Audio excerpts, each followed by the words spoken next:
I read a book one day, and my whole life was changed. Even on the first page, I was so affected by the book's intensity, I felt my body sever itself and pull away from the chair where I sat reading the book that lay before me on the table. But even though I felt my body dissociating, my entire being remained so concertedly at the table that the book worked its influence not only on my soul, but on every aspect of my identity. It was such a powerful influence that the light surging from the pages illumined my face. Its incandescence dazzled my intellect, but also endowed it with brilliant lucidity. This was the kind of light within which I could recast myself. I could lose my way in this light. I already sensed in the light the shadows of an existence I had yet to know and embrace. I sat at the table, turning the pages, my mind barely aware that I was reading, and my whole life was changing as I read the new words on each new page. I felt so unprepared for everything that was to befall me, and so helpless, that after a while I moved my face away instinctively, as if to protect myself from the power that surged from the pages. It was with dread that I became aware of the complete transformation of the world around me, and I was overtaken by a feeling of loneliness I had never before experienced, as if I had been stranded in a country where I knew neither the lay of the land nor the language and the customs. I fastened onto the book even more intensely in the face of the helplessness brought on by that feeling of isolation.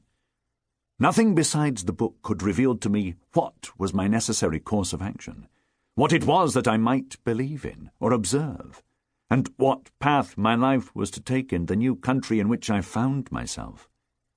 I read on, turning the pages now as if I were reading a guidebook which would lead me through a strange and savage land.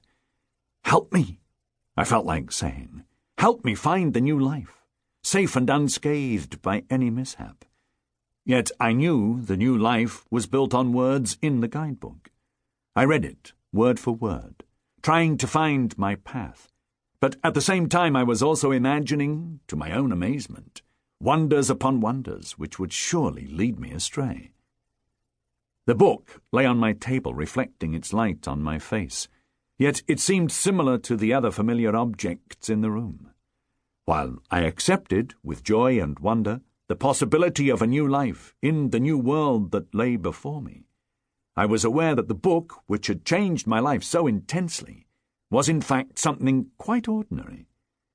My mind gradually opened its doors and windows to the wonders of the new world the words promised me, and yet I seemed to recall a chance encounter that had led me to the book.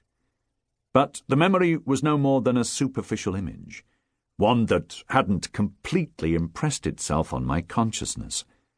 As I read on, a certain dread prompted me to reflect on the image.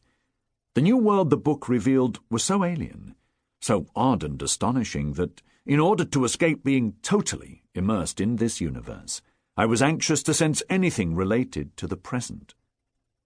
What if I raised my eyes from the book and looked around at my room, my wardrobe, my bed, or glanced out the window but did not find the world as I knew it?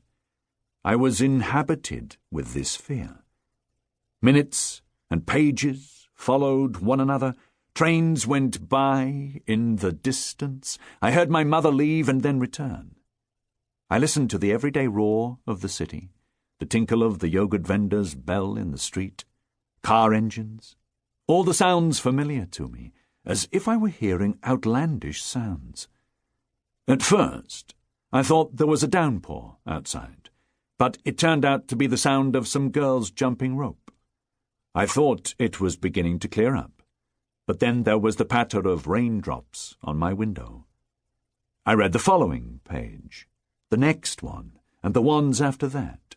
I saw light seeping through the threshold of the other life. I saw what I knew and what I didn't know.